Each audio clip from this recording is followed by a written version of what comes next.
جی ماں جی، اب ان کی طبیعت سنبھل گئی ہے، پہلے سے بہتر ہے صفیہ بھابھی، دودھ اور ابلے ہوئے انڈے کھلا رہی ہیں انہیں، صالحہ نے آ کر رپورٹ دی ہے۔ شکر ہے اللہ کا، بچے تم بھی کھانا کھا کر آرام کر لو، میرے بچے نے رات بھی سکھ سے نہیں کاٹی، ماں جی ہمیشہ سے اس کا اتنا ہی خیال رکھتی آئی تھی۔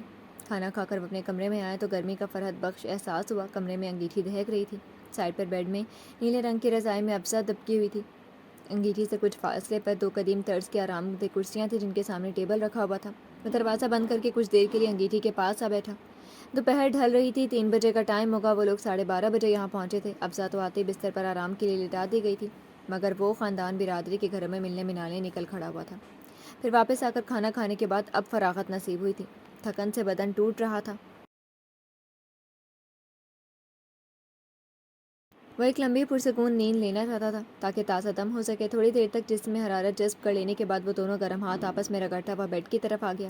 بیڈ پر جوتے اتارنے کے بعد قمیض کے اوپری بٹن کھول کر خود کو آرام دہ پوزیشن میں لایا اور نیلی رضائی کے دوسرے کونے کو خود پر درست کرتے ہوئے وہ تکیے پر سر رکھ کر دراز ہو گیا۔ اسے لمحے بائیں جانب لیٹی افزا نے چونک کر آنکھیں کھولی تھی۔ کیسی ہو؟ مہروز نے ایک سادہ نگاہ اپنے بائیں جانب ڈال کر اس کا حال دریافت کیا۔ ٹھیک ہوں، وہ نظر جھکا کر بولی۔ اس کی پلکیں کانپنے لگی تھیں۔ اوکے، آرام کرو تم بھی۔ مہروز نے کروٹ بدل کر آنکھوں پر بازو رکھ لیا۔ آپ نے کھانا کھا لیا؟ اس کے ہچکچائے نادم سے لہجے میں جانے اپنائیت کی کون سی رمز پوشیدہ تھی کہ وہ پلٹ کر اس کی جانب دیکھنے پر مجبور ہو گیا۔ تمہیں میرے کھانے پینے کی فکر کرنے کی کیا ضرورت ہے؟ اس نے اپنی طرف سے بڑی سادگی سے سوال کیا تھا، مگر افزا خود کو شرمندگی کے سمندر میں ڈوبتا محسوس کرنے لگی۔ کیوں نہیں ہے؟ وہ دھیرے سے بولی۔ یہ میرا فرض ہے۔ ضرورتیں تو اور بھی ہیں، کس کس کو فرض سمجھ کر ادا کرو گی؟ حقوق و فرائض کا ذکر نہ کیا کرو، حساب لگانے بیٹھو گی تو خود کو شرمسار پاؤ گی۔ اس کا لہجہ بہت خشک تھا۔